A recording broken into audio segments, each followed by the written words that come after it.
thing working? Are we live? I think we are live. What's happening, everybody? Hope everybody's having a fantastic, whatever day you're watching this. So taking a little bit of a break, getting the Bonneville ready for the Distinguished Gentleman's Ride. That is a ride primarily centered around Triumph, and it's Triumph being the Triumph motorcycle brand, and it's a charity ride for Men's Health. And so for a donation, you get to be part of the ride, and you get to meet up with a bunch of other Triumph enthusiasts. So I figured I would bring out the T120 for this one. I had planned on actually taking the Daytona on this. However, the Daytona, love the bike, but I don't know that I want to trust it for, a couple hours of riding necessarily at any one given time. So, not that there's anything wrong with the bike. It just has to do more with leaks and trying to keep miles down on that bike as much as I can.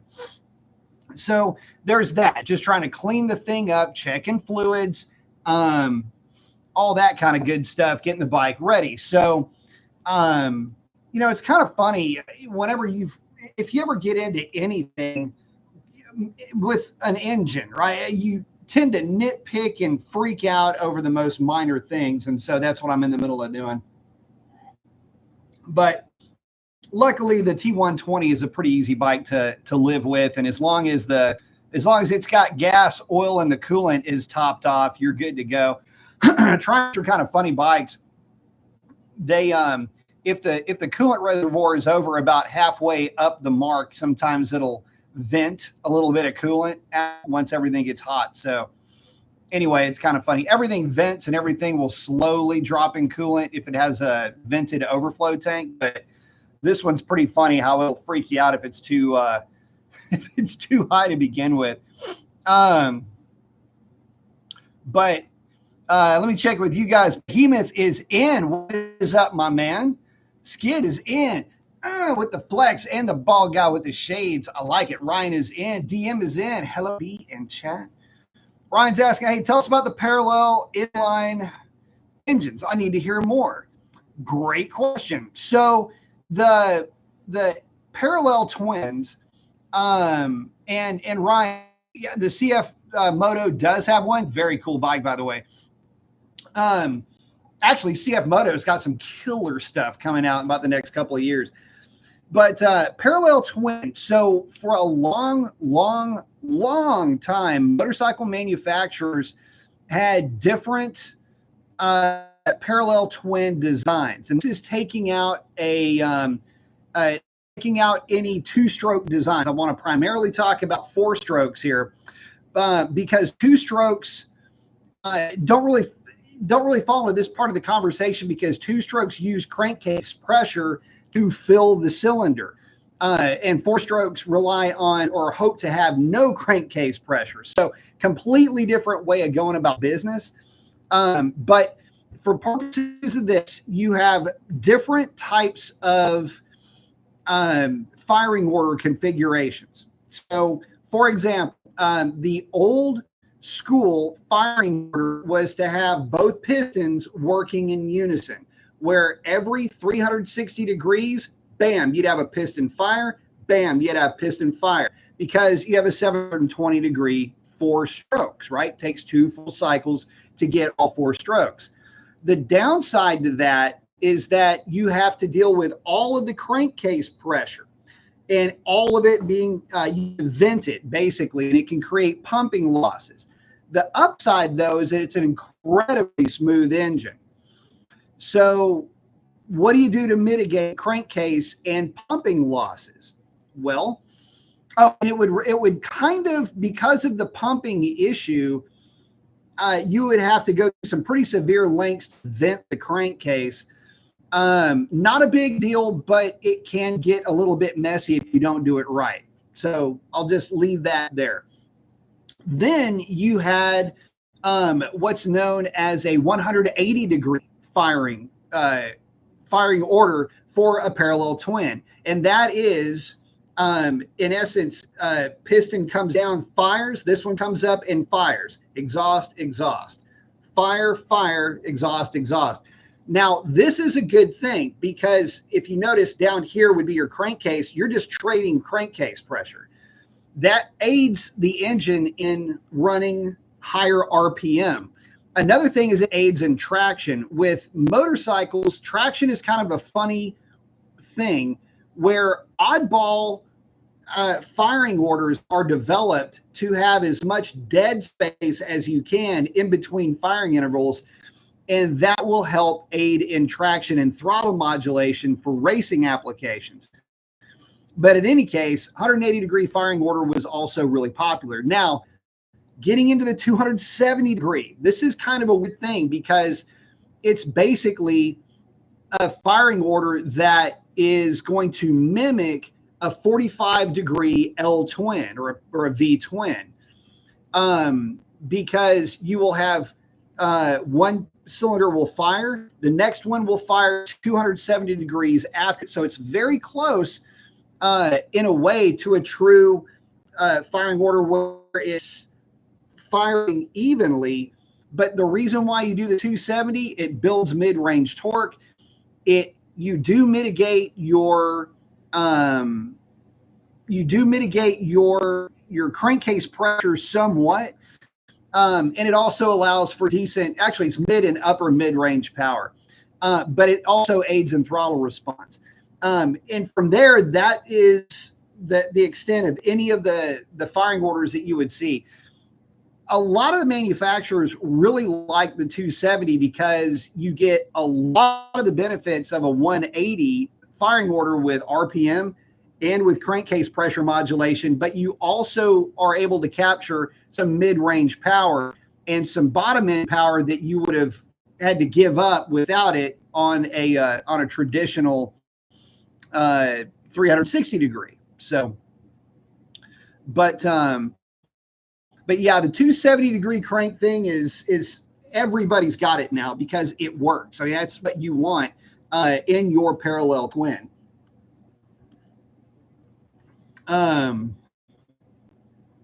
Skids is liking the P twin. Oh yeah. Triumph P twin is the gold standard. It's tough to get around that. So I will be riding the Bonneville tomorrow. It looks like the Black Thruxton may have sold. So there's that. I am being heavily pressured by Smoking Hot Wife to secure a final edition Thruxton. So we'll see if that happens. But Skid's saying the CP2 and the Yamaha R7 MT-07 and Tenere 700 is killer as well. Another good 270 degree crank. Yeah, I love the 270 stuff. It's hard to beat the power delivery of a 270 parallel twin for the street, just for a street bike. I mean, not even something that you're really trying to lean on, but good set of cams and decent compression. Those P twins are a whole lot of fun on the street. Oh yeah, GSX 8R. All of the parallel twins. And but also, Ryan, to get more into the question about why parallel twins, why are there so many of them, as opposed to four cylinders? There's several really good reasons to have a parallel twin over a four cylinder for a street motorcycle in today's climate. So a large parallel twin is cheaper to produce than any variant of a four cylinder. It's got half of the working components. It's much more compact for the size as well. No, you don't get the horsepower capability out of a parallel twin that you would out of a four cylinder. But what you do get is you get a ton of usable power and torque through an RPM range that is more, or considered to be more, useful for the street. Most parallel twins will sign off around 10,500 RPM. And for a motorcycle, some would say that this is for a high performance variant. Standard performance variants, such as the Bonneville, you'd be lucky to see one of those things regularly turn higher than 7,500 RPM. My Bonneville will pull clean to 7,000, but the heavy lifting is done by, say, 6,500 RPM. I've in the tune, I've got about 500 RPM of over rev. So, that's out of a 1200, but the 700s, the smaller ends that have, for their size, more aggressive camshafts, higher compression, those things will turn some pretty decent RPM, and they are a flippin' riot to ride because typically that engine is also paired up with chassis that is a little bit smaller. They're more aggressively geared, and they've got a throttle mapping because they're all ride-by-wire. They've got a throttle mapping that'll be really soft and really pour on the coal through about halfway through the throttle up. That's assuming that it even goes to 100% throttle. Most of them, believe it or not, do not. And so those types of bikes are just a riot to ride because they just want to do wheelies all the time, which is fun, but it's kind of like having a puppy. They're a riot, but when they're a puppy, they just want to chew your hands off and your feet off. Ask me how I know. We've recently got one. So yeah, that little guy's trying to kill me. So anyway, the main thing is that, oh, by the way, it's a blonde Chihuahua. He's a male. So he's blonde. His name is Champagne Wolf Master Mason. So there you go. But the funny thing is that when you have a bike like that, it's a whole lot of fun, but it can get annoying. You can have fun with it, take it into the twisties, but it's always trying to catch his breath. When compared to a four-cylinder equivalent, if the four-cylinder had the same cam style profile, the stroke ratio on the cam and compression ratio. So anyway, that's so getting back to the point, I completely got sidetracked. From an emissions standpoint, though, it's easier to get a parallel in to pass emissions than it is a four-cylinder engine to pass emissions. And so there are reasons for that, but those reasons are a little bit lost on me. I've looked into this, and basically it is it's not a performance engine, but it has larger displacement. You don't have the compression ratio, so you don't have the overfueling needs that go along with it. There are reasons why they can sneak in a little bit better emissions with those bigger engines. That's kind of it in a way. A little bit lower surface area per displacement, so you have a frictional advantage there. So it does, but it doesn't play in. Anyway, there's a lot of reasons for those types of engine combinations, but typically it's mainly cost. So there's that.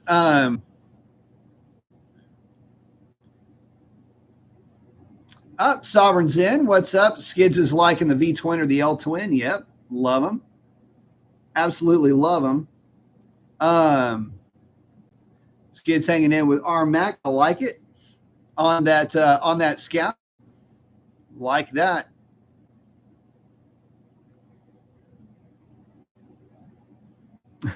Ryan, I'm digging the cafe racer style of the CF Moto 700. Need a little more carver than the Scout. It needs a friend. Dude, you got to have buddies for them, right? You can't have too many. You know what's funny, Ryan? The Scout, the Scout's a good running bike. One of the only thing that's given me a little bit of pause about the Thruxton, and I know I shouldn't be thinking like this, but I was talking to a buddy of mine. There's another bike that I'm looking at. I've got 3 different options that I'm looking at for motorcycle stuff. And it breaks down like this. Find a Thruxton and just pick it up. Final edition. That's the most expensive one. Find a great deal on a 2020 or a 22. Yeah, the year I want is a 2020 Suzuki Katana, which is the same as the GSX-S 1000 and GSX 1000F. There would be that one, which is the most powerful of all the options. And then third would be to go Z900 cams and a thinner head gasket on the Z1, which would be basically the middle of the road and the least expensive of all the things to do to motorcycle. So what are the ups and downs? Okay, ups of having a final edition is that I have a final edition Thruxton. So there's that. Absolutely drop dead gorgeous. Has the British Racing green and gold livery with the throwback logo on the tank. What the hell could you say bad about that bike, right? Absolutely drop dead sick, gorgeous to look at. And I mean, holy crap. That's just, you know, it's a statement piece, right? So there's that. The Katana, the reason why I'm looking at the Katana is buddy of mine, Orange Crush, has got a GSX S1000.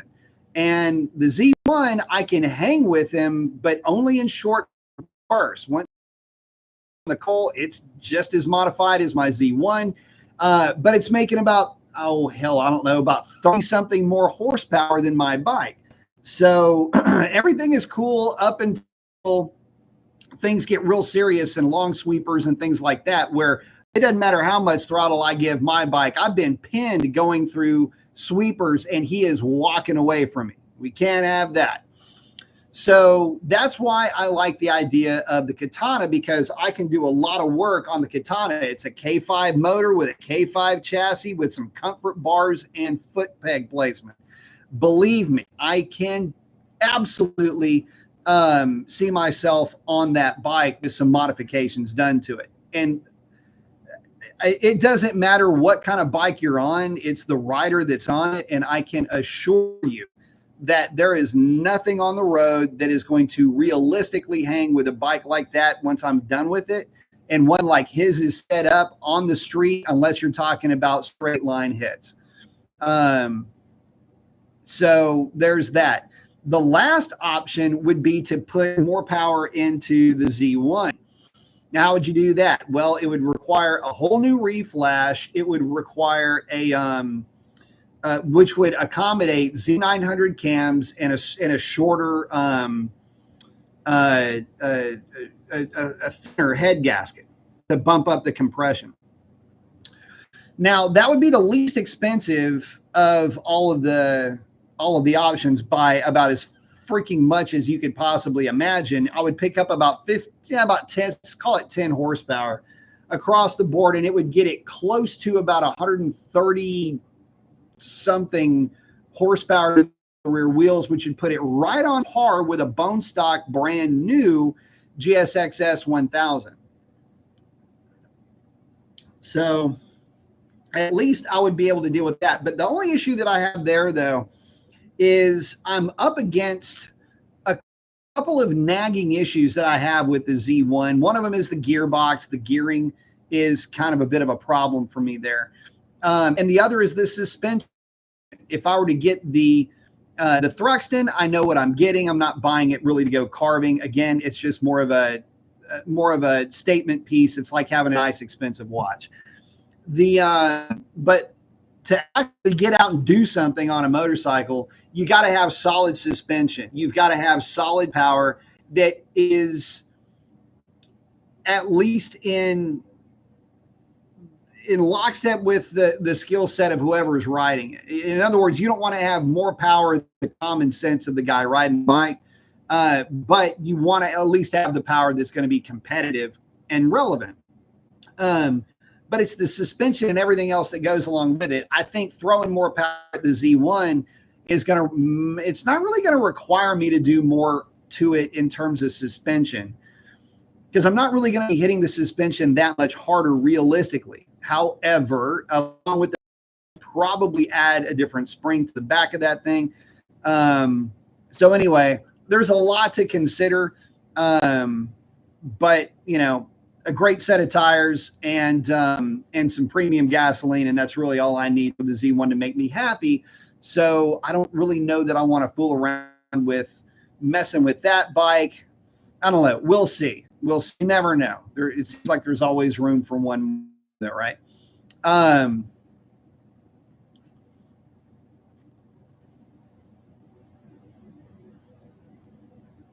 Oh, and what I was talking, the Thruxton. Okay, so my beef with the Thruxton is the power of it.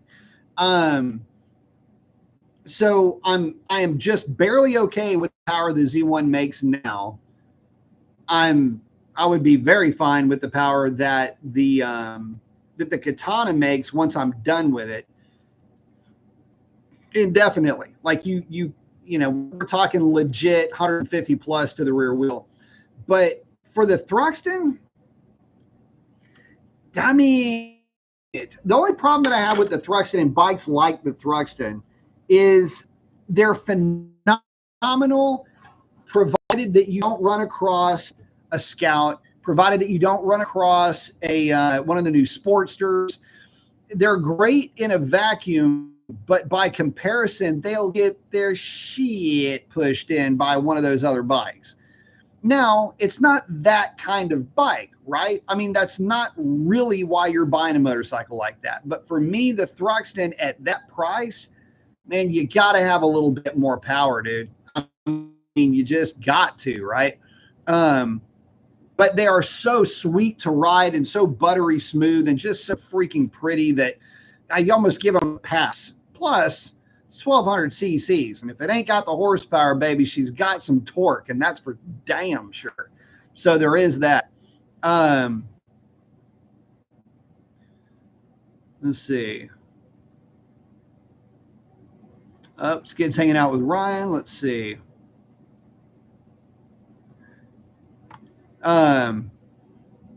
But yeah, that's kind of where I'm at. But yeah, I will be on the Bonneville, and that's the other thing. It's just that how the Thruxton performance-wise is not that removed from the Bonnie. Now that the Bonneville's got the pipes, the tune, and all that on it. So, but let's see. Aside from that, what else is to talk about that's car related? Well, there's a few things. One, I thank every one of you guys for making that that no dipstick on the inline six video such a success. I do appreciate that a ton. You know, that's something that I'm still trying to figure out, something that I'm still trying to wrap my head around. For a truck, for something that is just going to be, I don't know, something that is, you know, going to supposed to last the lifetime of, you know, the warranty at least. But typically people look to get a lot of years out of their vehicle. By the way, in fact, the latest results are in, and vehicles on the road are now older than they ever have been.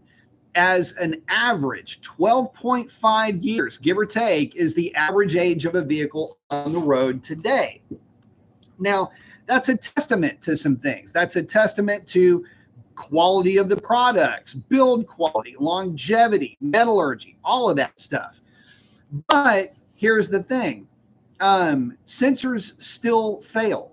And if people are going to have a product and they're going to stay on top of their maintenance to keep the things alive, well, maintenance and the ability to check your oil is kind of a big thing. Now, I will admit that, you know, the modern oiling is, the modern oil, just the oil itself and how the oil performs with full synthetics is on a completely different level than what it was, say, 10 or 15 years ago, 20 years ago, for sure.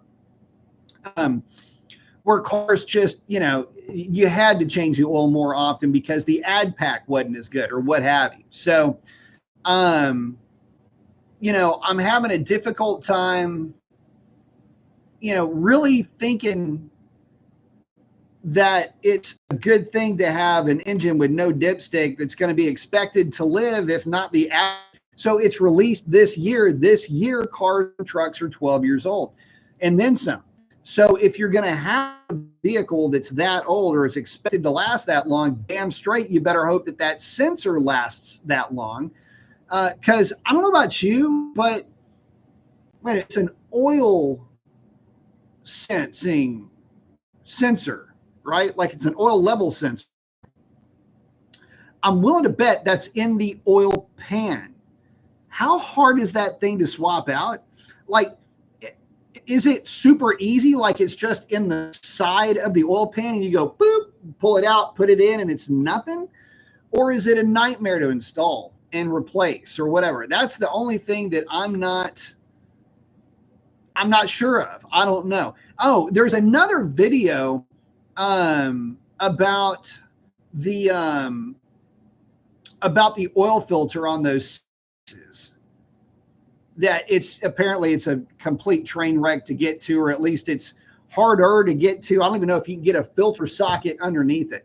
Anyway, and I'll tell you what, unfortunately, guys, now, or trucks, I can tell you that I'm working on the tune for Whitey. I've actually got it going on as I'm talking to you guys. Which, guys, learning Ford has been a real pain in the ass. I say that a bit tongue in cheek. It's not really been a pain in the ass. It's really more a problem for me because I'm learning. The Ford's just there are some certain things that are much more intuitive with the Ford than with Dodge. But there's other stuff that is just like, what the hell? Like, and how the truck reacts to certain inputs. It's, I guess because I'm so used to Mopar, for me, it's almost like the Ford overreacts to some of the inputs that I've given it. But anyway, getting it sorted out has been pretty easy, but I'm still sorting through some details. They're kind of minor details, but it's just stuff that I'm having to figure out on my own. So right now I'm looking at torque modulation for the 1-2 shift, which should already trigger you to know that I've removed all the skip shift out of the truck. And at very low torque inputs, this thing has got a weird thing that it likes to do where it will how do you say it's not that happy. It like tries to yank all power out of it at certain very light torque inputs, and I can't get it to replicate it every time. So I'm kind of taking a fairly I'm kind of hitting it with a fairly large hammer and just doing a lot of things to this tune right now to make that problem not be a thing. Let me snoop back over to you guys real quick. What have I missed? Oh, Skids and Ryan talking about, oh, Skids. No, it's bike talk tonight. I tell you what, I'm telling you right now, there's nothing else for me to talk about when it comes to Mopar stuff. If I got a project car, let's say I found a 74 Challenger in a field somewhere, and I decided to do a Gen 3 Hemi swap on it with a NAG 1. Okay, that's been done a bunch of times. It wouldn't be anything really all that neat because we wouldn't be talking about something new from Mopar. We'd be talking about old plus really old. If I were to say, hey, I picked up a one of the new Rams, okay, whatever, because you can't tune them. You can't do anything to them. And Direct Connection doesn't have anything for them. Okay, well, there's nothing on the new Charger. No images, no marketing blurbs, no squat. And I've got about as much interest, or at least my interest has stuck around on the Hornet about as long as a fart in a hurricane. So I'm kind of way past done with that. What is there for me to get excited about, or what would you guys want me to talk about? Freaking throw me a bone, folks, because I can tell you that I'm not seeing anything, but the only reason why I'm not seeing anything, guys, be honest with you, kind of freaking fell asleep on it. I lost interest in it. So, you know, for me, it's really more along the lines of, you know, the bike stuff and just kind of re-enjoying some of that. Let's see.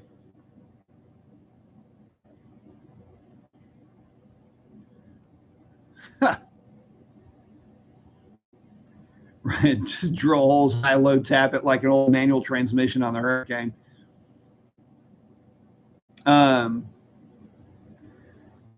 The thing is that when it comes to the fill on, I'm over here looking for the wrong camera. When it comes to I am so particular about fill levels for oil changes. Like I am that guy. Okay, so when I do oil change in, like let's say the oil capacity is 7.5 or 7 quarts, I'll buy the 7 quarts, fill your filter, put the filter on, and then torque it to spec, or at least install it to spec. So typically, what is it? 12 Newton meters, 17 Newton meters for the oil filter, which is to say not that much. It's very little. And for the Ford, it's 5 Newton meters and then half a turn. But I always do that because I always want it to be the exact same. Yes, I am the guy that uses a torque wrench on oil changes. Also, it's 18 or 19 foot-pounds for your fill plug every time, or the drain plug all the time, every time. So there's that. But I'm the guy that put whatever's in the filter, and then I'll take that quart, dump it into the engine. I'll take the 5 quarts, dump it into the engine. So I've got at least 5 quarts in there plus whatever's in the filter and in the sump. If it's a 7 quart, I will put the 6th quart in, make sure it's got the full 6, however it's in there, filter, whatever. Fire the thing, get off the ramps. It's going to have plenty of oil in the crankcase. It's not being driven. It's acting like it would be a quart low anyway.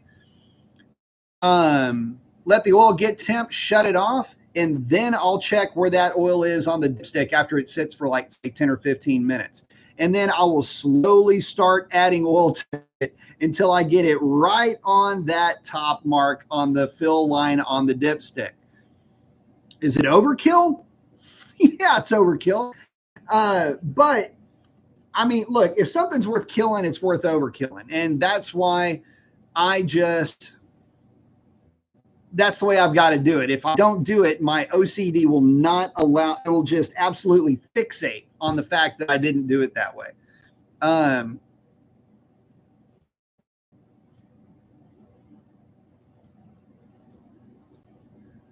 It's good saying, and weather sucks. Yeah. We had a little bit of weather today down here. Yeah, light rain. Got the Scout out for a cruise. Very nice. Ryan's going to go matte green. I like that. Do like a matte green. We always thank our vets for their service. Thank you, sir. XA, what do you think caused the huge increase in shitty QC of these 24 Challengers, especially 170s? Employees just not give a fuck anymore? Kind of. I mean, there's guys, I got to tell you, it's almost like corporate greed. It's almost like somebody said, pump these things out as fast and as many as you possibly can. They were getting a premium at the time, and we're basically just phoning it in when it comes to actual build quality. Though I think the workers plant were not that happy. They were just kind of throwing them together. I would say beyond a shadow of a doubt that there is a significant difference between a 21, 22, 20, maybe 20, no, 21 and 22 build quality and 17, 18, 19.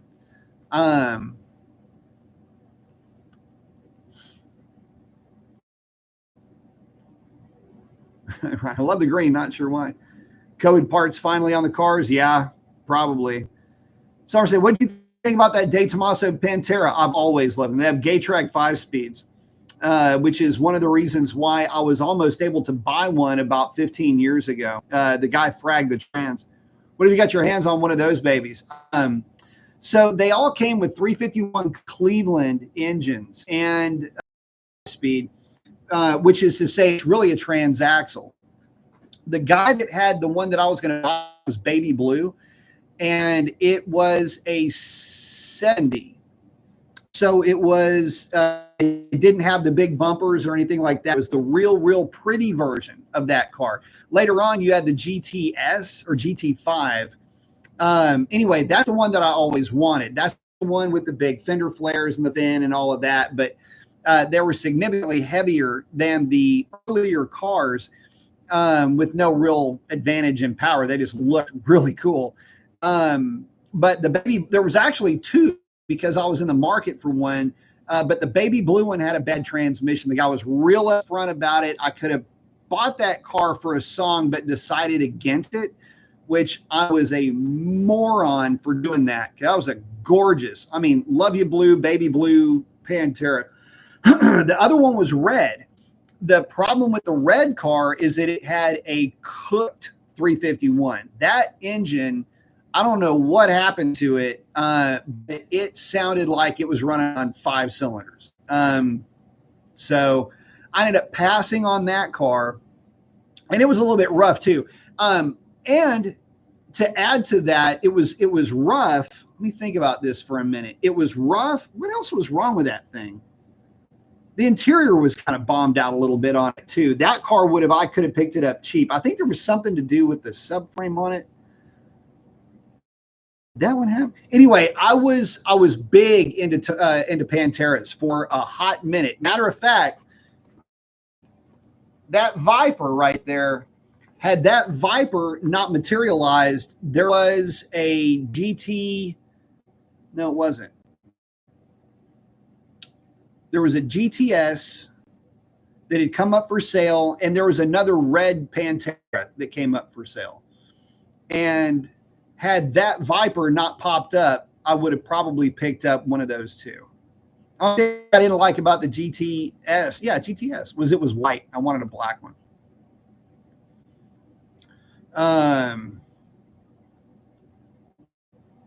Ryan, bad QC on the parts getting pulled.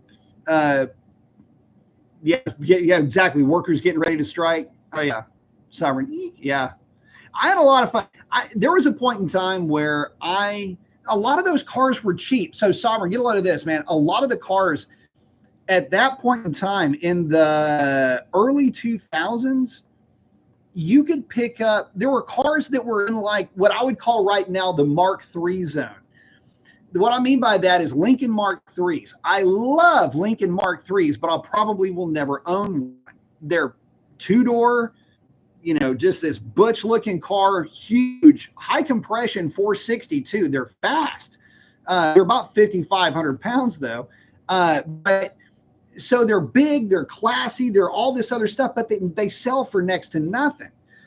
And the reason why is because something goes wrong, where are you going to find parts? And they're not altogether awesome enough.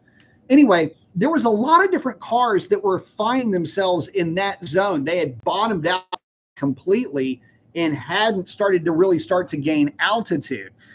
This is at a point in time where Vipers, Vets, Supras, these were the cars that you would see on the roads racing. Trans Ams with rear mount turbo kits and nitrous were racing. Big time in this era. It was before the Coyote was a thing. So there was a lot going on. This is just before the GTR was a thing, like the one of today. So you had a lot of that kind of stuff going on. Anyway, the muscle car thing was kind of at a stagnant. It had kind of fizzled out for a lot of folks. There were a lot of barn finds and a lot of survivor type cars that were getting bought up and traded, but that was just as things started to really ramp up and baby boomers were coming into their own in terms of having money and having a lot of buying power. And so they were buying up the cars that they knew from their past and spending a boatload of money fixing them up. And so that's what caused all this hyperinflation in that. But for a hot minute, any of these things could have been had for a song. And it was not uncommon for somebody's, 75-year-old uncle to finally just say, look, if anybody wants the Pantera, they can have it, because they had been playing with it for so long and, had cooked it, fried it, wrecked them or whatever. It was like the Corvettes, Camaros, Chevelles, Cudas. I mean, just pick anything that you think is awesome out of the sky, and it was in that area. It was in that zone. I mean, hell, it was like that for the Roadrunner that got away from me. The guy wanted $3,500 for that thing. 383 car, center console. I mean, it's a pretty car. Sunfire yellow. I would still have that car to this day. I was going to say, and I wanted the 68 Camaro some years back with a 454. Did had slapped a 6-inch cowl on it. It cleared with ease. Point was, I asked why such a tall hood for this. He said overkill. Absolutely. So I'm saying nice, right? So, overkill. Love it. I did just buy my 95 Chevy 2500 long bed 4x4. Awesome truck. That's the killer truck.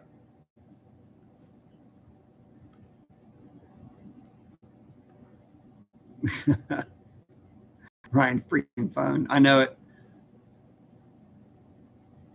Oh, yeah, Sovereign. People are wanting stupid money for the Panteras. I tell you what, OBS Chevy trucks can fuck right off right now as far as I'm concerned. The thing is that I wanted to do a build on one, and the problem that I have is that they're all just way too expensive, at least for anything that I would be interested in. And but everything got nuts. But you know what's not going nuts? OBS Ford trucks. For whatever reason, those trucks never really took off. The Dodge trucks, if you can find them, are also kind of going nuts in terms of value. But, oh, yeah, kids, the Cat Eye Chevys are going absolutely crazy. I'd even said this a while back. I said, look, I need to buy every Cat's Eye Chevy that I can find and rent some kind of a storage warehouse and just throw Cat's Eye after Cat's Eye into those things. Into that warehouse and just have those things around on tap for when those trucks start getting popular, because any of the early LS trucks are going to start getting real popular real quick. I would honestly take an early LS truck over any square body or anything else that's out there. I don't care what you do to a square body, it will never have the handling chops. And it won't come with an LS. You got to do all that swap yourself. And that stuff ain't cheap. Don't believe the hype. People will tell you, just swap an LS into it. Okay, Sparky, get after it. And when that $400 LS that you drug out of the scrap yard, along with everything else that you try to use to make that thing work, yeah, when that little project starts turning into big money, you just let me know how it worked out for you. Could have just bought a Cat's Eye with power windows and got smooth tires all the way down the street. Oh,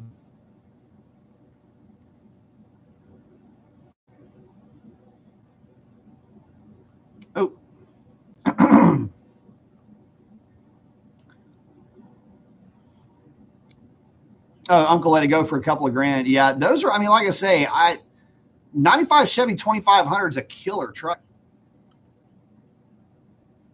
Really cool truck, man. I like those a lot. But yeah, the modern stuff, man, it's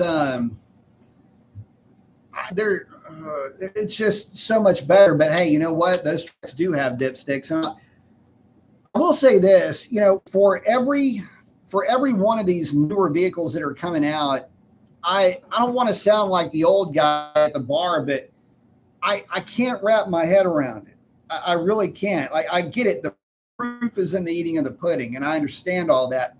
But, boys, you got to be kidding me. When you start looking at this Hurricane 6, the more I'm looking at it, I know the engineering behind it. 100% get it. But let me ask you something. Would you trust? What would you trust? What engine? If I told you, hey, we're gonna build an engine, you're like, All right, we're going to build an engine. Okay, roll with me here. And I don't tell you the displacement. I don't tell you anything. I just go, variable camshaft technology. Like it. Direct injection. I'm feeling it already. You're already thinking Coyote. But we're going to hit it with 29 pounds of boost. Whoa, wait, hold up there, big boy. 29 pounds of boost, you said. Did you mean 19? No, we're going to hit it with 29. Did you mean 29 pounds of total manifold, like the 15 for the atmosphere and the 14 for boost? Is that what you know? You mean a whole ass 29 over ambient? What? And you're going to run that on pump gasoline? What? No, bad idea. See, this is where I'm at with that. I understand that that engine is designed as a boost engine, and that all these other engines were never designed as boosted engines. Diesel engines are designed to run on boost. They're not even designed to run on atmosphere, right? If a diesel engine is running on atmospheric pressure, something is wrong. The turbo's gone bad. There's a hole in the intake manifold. Something has gone complete wrong for a diesel engine in the modern era to run at ambient atmosphere. Hell, I think even at idle, they're at like 2 pounds of boost. So think of that for a minute. Okay, that's to translate that mentality into gasoline, which means crazy strong blocks, rods that are off the charts in terms of strength, piston technology, cylinder wall technology, deck height for the cylinder heads, all that is designed around boost. Nothing that you can think of, that I can think of outside of the diesel world, American based, leading up to about maybe 12 years ago, would have been built like that. Most of those engines were started off life as naturally aspirated engines and then were boosted. And there's a big difference between that. One of them is an engine, the power adder, and the other one relies on augmented pressure to work properly. So that is to say that an engine that's designed to run boost is only designed to run on boost. It's not even designed to run on less than at least atmospheric pressure per se. In other words, yeah, it'll have a vacuum at cruise, but at power enrichment mode, it's not designed to run at ambient pressure. It's designed to have boost. That's just a real long way for me to say that if an engine is designed from the get-go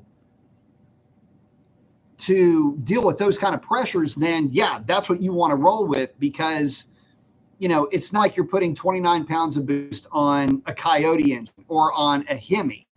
That those, either one would be a very, very bad idea unless you've got a lot of other things going for you in terms of building. But you know, the transmission, hell, even the transmission mounts, engine mounts, everything that's attached to anything is going to have to be upgraded at that point. But I think you get the point that I'm trying to make. So as we're looking at what is more or less the next generation of power plants, I'm still not 100% convinced it's going to be all that great. Plus, guys, keep in mind, you still have to run premium fuel to get peak power, to get rated power, I want to say, out of those engines. Run on crappier gas. The standard output will run on crap fuel. But if you look in the supplement, let me remind you guys of something. This is important to note too. Let me remind you. Oh, fun fact, by the way, my phone actually fell off the back of my truck and fell into the middle of one of the major loops down here on the feeder road and got ran over. This is not a plug. They don't do anything for me. I'm going to do a standalone video on this, but my OtterBox saved it. So if you don't have an OtterBox case, get an OtterBox case. Because if you look, I don't know if you can see this, but all along right here is just the road surface embedded into my phone. The screen was completely blasted out. I had to get a new screen, but yeah, good stuff. Good times. But anyway, let me get back to this. I'm going to read to you guys what it says on that engine. Oh, that's not what I'm looking for. Shit. Where's my downloads? Here we go. I thought I had it. There it is. What the hell? Hang on a minute. Hang on. All right, the Wagoneer. Now remember, guys, this is from the Book of Wagoneer 2022, Grand Wagoneer 3-liter engine supplement. All right, that is the actual downloadable. You can go find it yourself and read it if you don't believe me.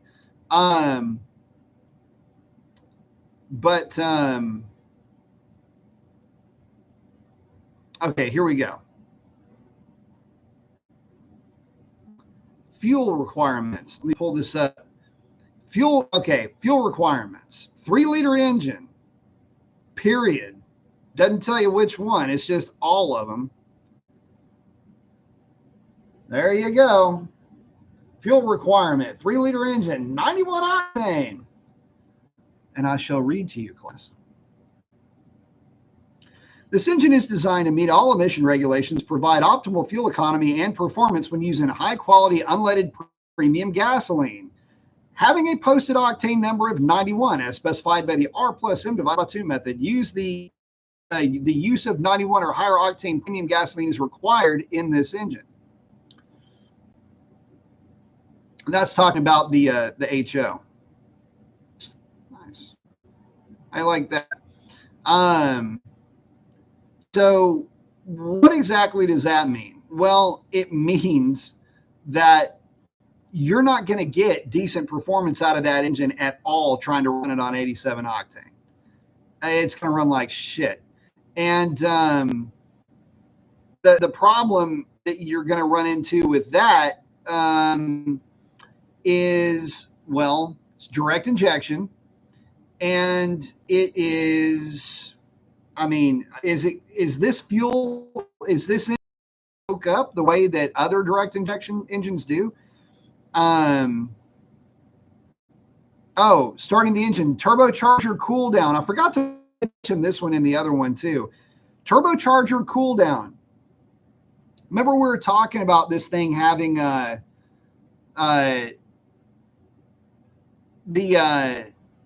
very high boost, right? The 3-liter engine is equipped with an after-run pump to cool the turbocharger after the engine is shut off. Depending on the type of driving and the amount of cargo, the pump will run for up to 20 minutes after the engine has been shut off to circulate coolant through the turbocharger. Although the pump is rubber mounted for quiet operations, it is normal to hear it running during this time. That's something else that it does. So, kind of neat.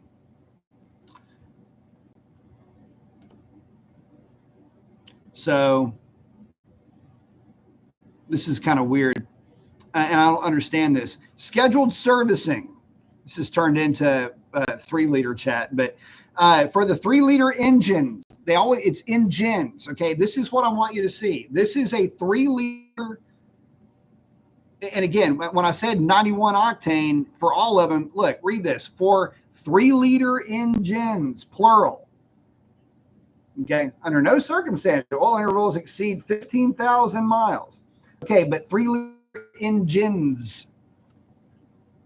That's why I'm saying you got to run premium no matter what engine you get. Oil change interval should not exceed 15,000 miles or 12 months, whichever comes first. The engine controller also monitors the number of hours of engine runtime and will illuminate the oil change indicator after 500 hours, which is not likely to be exceeded except for certain fleet customers with extended engine idling periods. So what does that tell you? Well, first of all, 15,000 miles. If you're waiting 15,000 miles between oil changes on an engine that relies on 30 pounds of boost, and we run on 0-20 and have a specific output as such, when the Hellcat requires 0-40, and says don't run this thing past 6,000 miles, whatever you do, like never to exceed 6,000 miles. Can you tell me if that's not already kind of sounding a little bit suspect? I don't know that I like that. What else is in here? What other nuggets can we find? Oh, here's the checking the oil level. The 3-liter engine does not have a traditional dipstick. Okay, what does this shit mean? It doesn't. Here you go. Is that thing going to? The 3-liter engine does not have a traditional dipstick in quotes. You have to put it in quotes. It's an actual thing. It's not fictitious. A dipstick. What the hell is that shit? It's not so-called dipstick. It is an actual damn thing. That's like the 3-liter engine does not have a traditional crankshaft. This is the kind of thing that will piss somebody off. The fuck? Anyway, and there's no need to manually check the oil level. If it's desired to check the engine oil level, it can be seen on the instrument cluster display by navigating to the appropriate screen under vehicle info. Use up or down arrows, left button until you reach oil level submenu. There's a white bar gauge that shows the oil level. As long as the oil level is between the minimum and maximum, it's safe to operate the vehicle. If the oil level is either too high or too low, a red bar will be illuminated. When it is in need of more oil, the oil level warning light will illuminate. This warning will appear for 5 seconds within the next 300 miles. You should add 1 quart of the manufacturer's specified motor oil to the engine. That's another clue that this is all encompassing, because the 2 engines require 2 different oils. This light will reappear every time the engine is started until a safe level is detected. Continuing to operate the vehicle without adding oil may result into a critically low oil level and possible engine damage. See critically low and critically high steps within the next caution. Okay, it doesn't mention anything about telling you if it's overfilled. Does it tell you if it's overfilled, or do you have to go search for it to find it? Oh, and you might say, well, what happens if it's overfilled? Okay, guys, it's not the oil level that you're worried about if your oil level is overfilled. Here's something else. You don't grow oil. Oil doesn't expand. If you have a larger volume capacity in your oil sump than from when you started, and it's at the same temperature, what it means is you've got some type of contamination, typically fuel, condensation, or both. If that is the case and you're not distilling oil out of the system by driving it, or rather gasoline out of the oiling system by driving it, you can get a slight rise, and that is your contamination. This was a bigger deal for vehicles back in the day, not so much now, but it's something to consider. I mean, you're not going to have a quart of, but you get the idea. And then it goes into that procedure that I went over last time, which is exhausting even just to talk about. Do not use E85 flex fuel or ethanol blends greater than 15% in this engine. How they make this engine not flex fuel is stupid. Super stupid, maybe.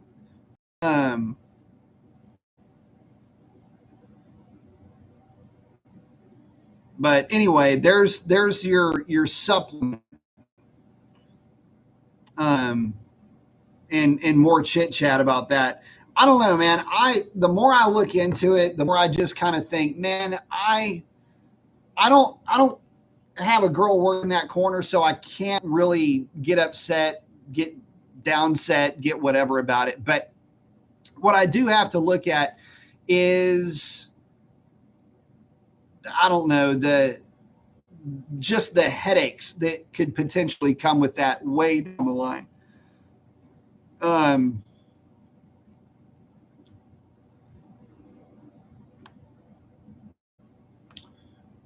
All right. Oh, Eric Dan, what's up, Eric? All right, asking B, how would you build that 95 2500? I would put,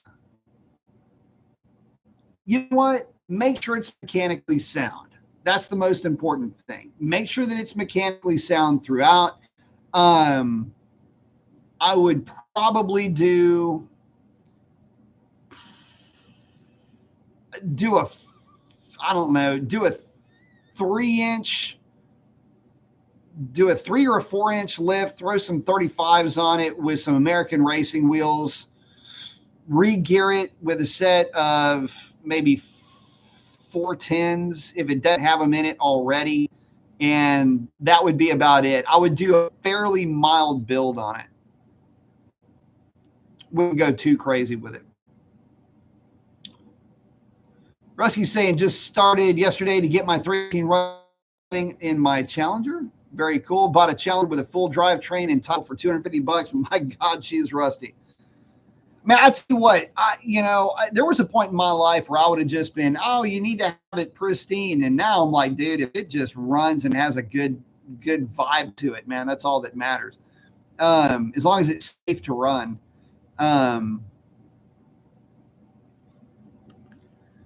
So Eric's saying that Stellantis is having major problems with their twin turbo Hurricanes blowing up. Well, we're just talking about fuel requirements. People might be trying to run regular gas in it, and I would not recommend that at all with that thing.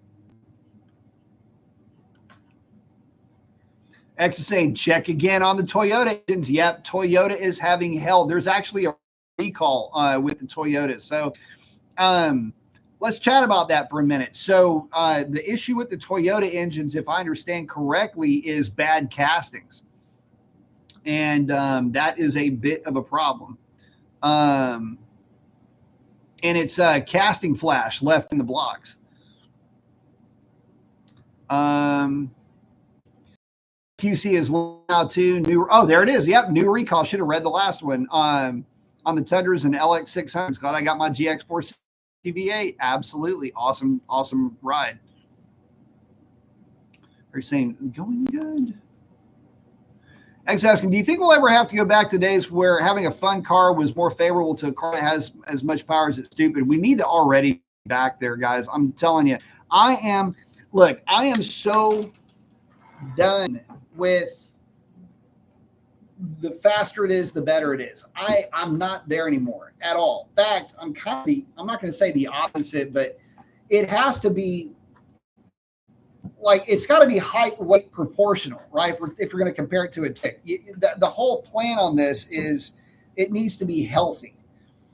It does not need to be unimaginably powerful, because unimaginable power comes with unimaginable headaches. And more is not always better. I can tell you from experience, both my own personal experience in working with customers, the guys that get really deep into trying to get into the more is better, a lot of times, golly, those are the most miserable people I think that are out there. I've had conversations with guys where I've said, look, you are at the functional limit of stock components. If you go anywhere past this, and I mean anywhere past this, longevity takes a steep nosedive. I don't mean it trails off. I mean it takes a steep nosedive. I don't care. I'm running power faster, good. Boom, and that's all my money. The tears start. That's how that goes, man. I'm telling you.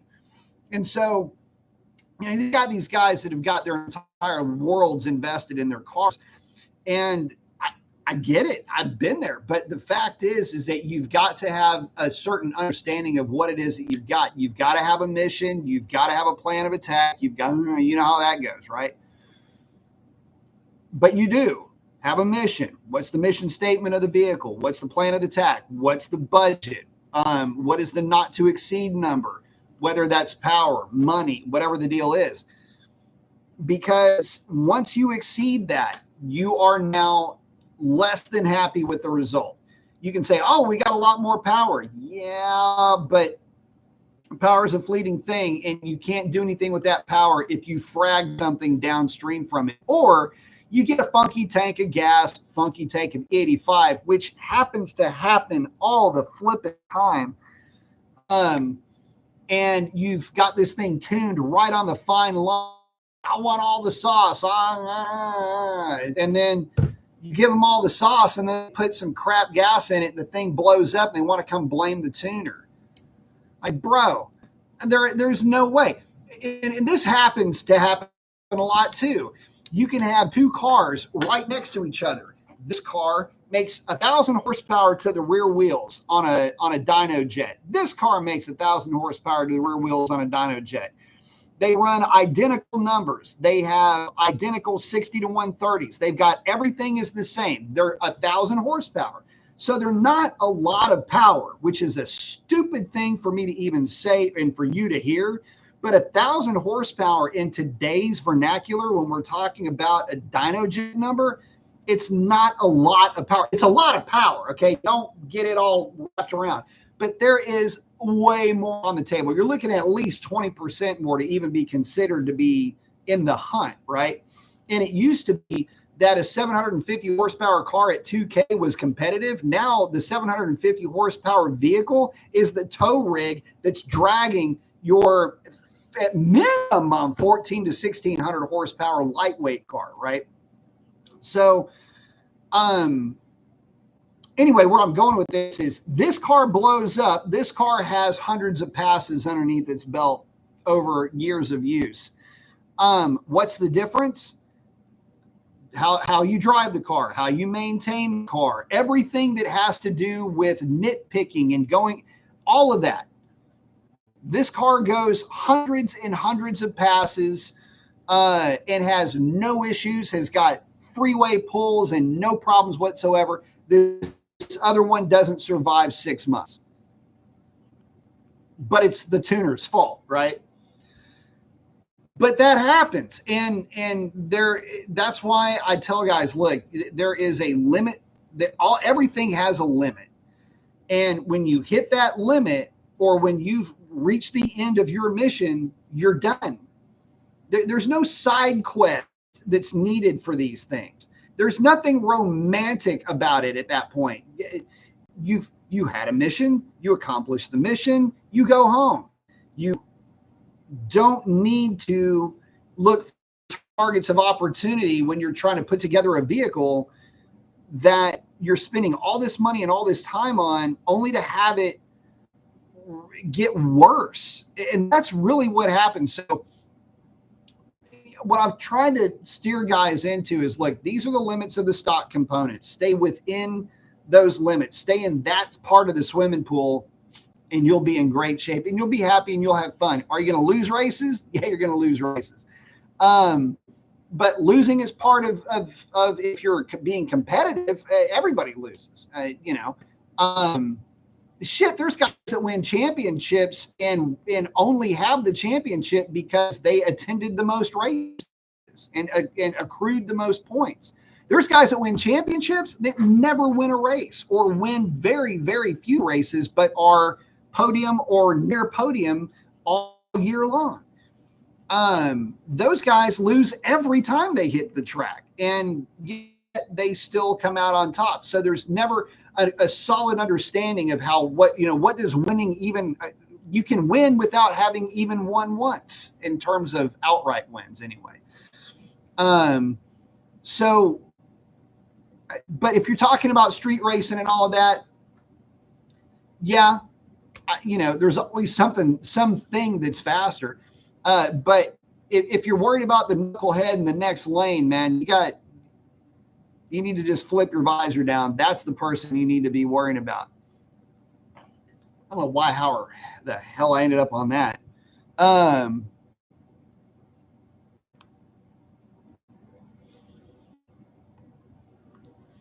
Um,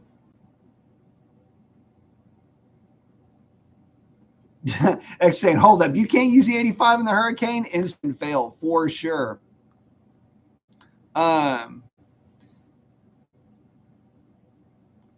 Ryan saying, yeah, just grunt on the 2500. Don't need high horsepower. Yeah,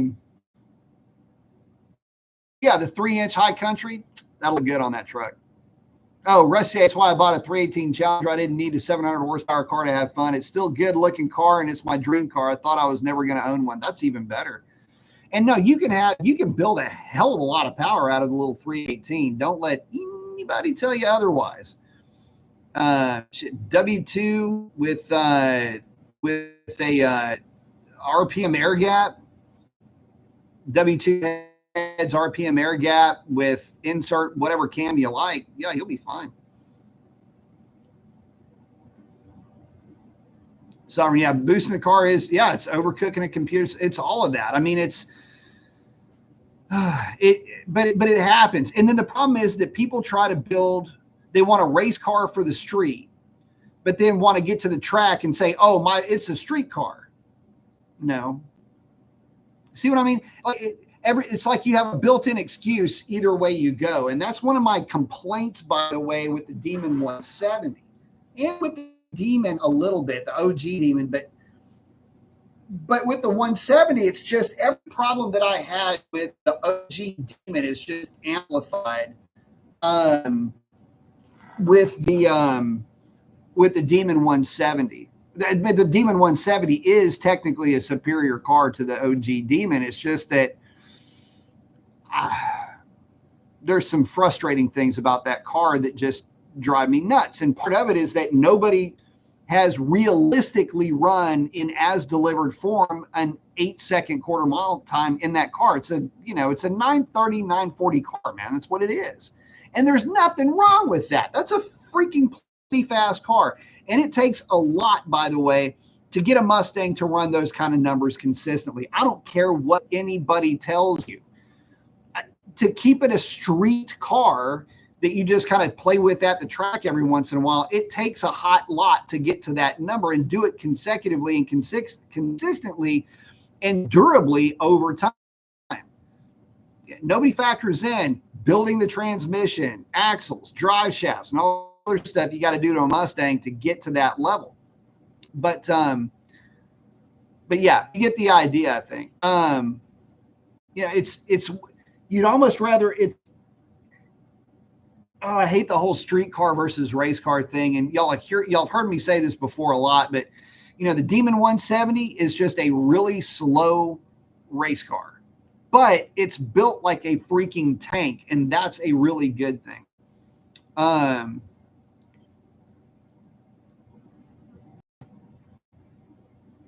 Eric saying, Eric, Sovereign, you either crash or boom. Yeah.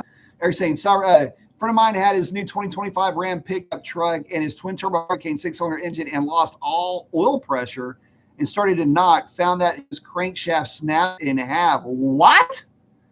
Holy moly. That's not good. Wow. Right. The end with no dipstick blew up. Oh man. What? Rusty saying Dodge and Ram will die under this ownership. Fortunately, I do agree with you. Ryan saying, man, those 402 stroker out of 318s, damn screamer. I tell you what, yeah, I mean, 318's a good engine, man. I mean, it's just really, really good. Who had I want to say it was a 377? Oh, what the hell was in that Dart?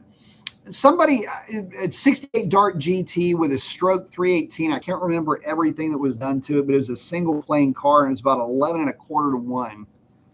But it was a stroker 318. I want to say it was a 377. And it spun to about 7,000 RPM and it freaking hauled ass. Maybe it wasn't 7. Maybe it was more like 65. Anyway, splitting hairs there.